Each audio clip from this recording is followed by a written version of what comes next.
Hey everybody, this is Marcos. I'm here with Juanito Ibarra. Juanito, what have you been working on with James Toney's transition into MMA? What are the certain things you're trying to teach him and everything like that? Well, James is a born fighter. You got to know that. So his instincts are to destroy people. We're working on a lot of technique right now. Of course, it's no genius play that the guy's not a wrestler or jiu-jitsu guy. But what people don't know, he does have martial arts behind him because his manager and my partner, he's a master, grandmaster. He kicked me in the head a couple of weeks ago, and I was very surprised. So we're working on flexibility, of course, conditioning, and wrestling and jiu-jitsu in the MMA game. I mean, he's in MMA now. His boxing style has to change a little bit. You can't just throw the guy in there and expect him to box with his shoulder rolls. And you can't do that in MMA. You pay. You take knees for that. So that's what we're doing. We're working on that, and I got a great team behind me, and we're going to keep it under the radar. And come June, July, hopefully the world will see it. How has he reacted to taking leg kicks, being taken down to the ground, being on his back? If you got thrown down on the ground, taken down, how would you feel? I'd kind of feel out of the water if I was James, to be honest. Well, he probably feels out of the water for a minute, but he's getting used to it. He's getting used to it, and he's not he's not flopping around like a fish anymore. He's attempting things and defending things. So it's like I say, it's not the easiest thing in the world when you take a guy that's been fighting and the success he has at that caliber. But what's great about him? He's like a sponge, and he wants to keep going and going and going. That's what I love about him, and we're going to get it done. Now, has the UFC told you yet who his possible opponent is going to be? No. Dana, we'll be talking to Dana soon here and deciding as a team what we want for James Toney, and it's all about planning and executing, I know the world wants to see him. Some people like it, some people don't. That's what the world's about, opinion. That's what America's about. But we're not going to step in that octagon until we're ready. And there ain't no fan, there ain't nobody going to convince us otherwise. We're going to have fun. Now, lately, James has been calling out a lot of big names, calling out Randy and everything like that. Do you feel he's kind of going overboard, calling out Randy so soon? You got to think about it, man. This guy's a promotion machine. Come on. He'll fight anybody in the world. He's a born fighter. Now, so the team got to get together. We got to think what's best for him. Everybody says the same thing. Randy, this guy, come on. If Randy's in the mix, he'll be in the mix down the road. I love Randy. Randy's one of my friends. He's one of the best fighters that ever lived, right? So we'll have to wait. Like I said, it's not my decision. It's only my opinion. I got to prepare him and teach him.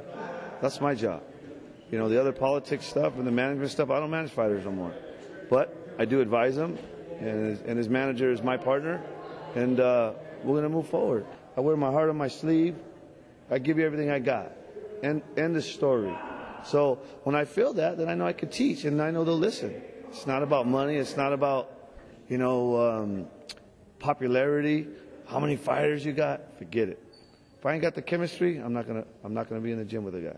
Remember, you guys, all you guys out there in the world, remember what God says, that the truth lasts forever and lies only last for a moment.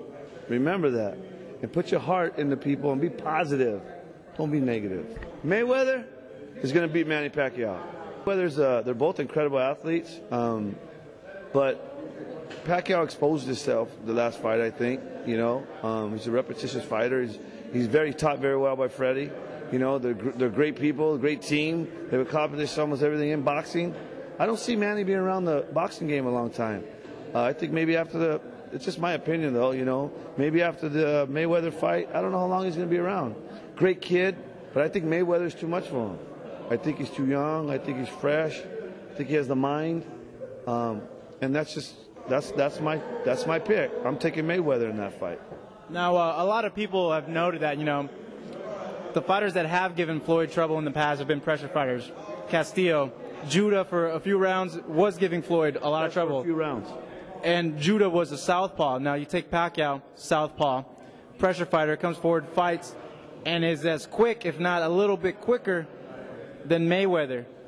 It's a fight.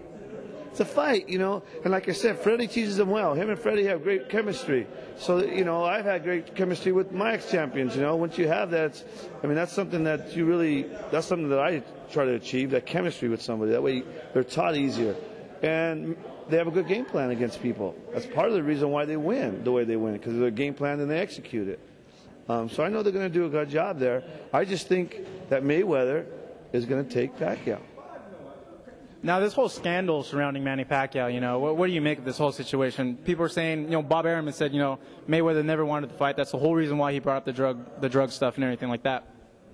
I don't know the politics behind it, and I'll stay away from it. It's not my business to comment on that because I don't know of it. To get into weight problems and drug testing, of course. I mean, the kids in the Olympic Games, they take blood testing the day before and they piss after. I mean, it's constant with them, blood and stuff. So, and that's the way these amateurs come up to this. So some are used to it, some aren't. I believe in the same day weigh-ins. You know what I mean? Because of the weight differential so much. But, the boxing world and the MMA world it is what it is. You got to take it for what it's worth. End of the day, the fans, they're owed that fight. The Pacquiao Mayweather, they're owed that fight, and it will happen. It's gonna happen, man. It's inevitable. It has to happen.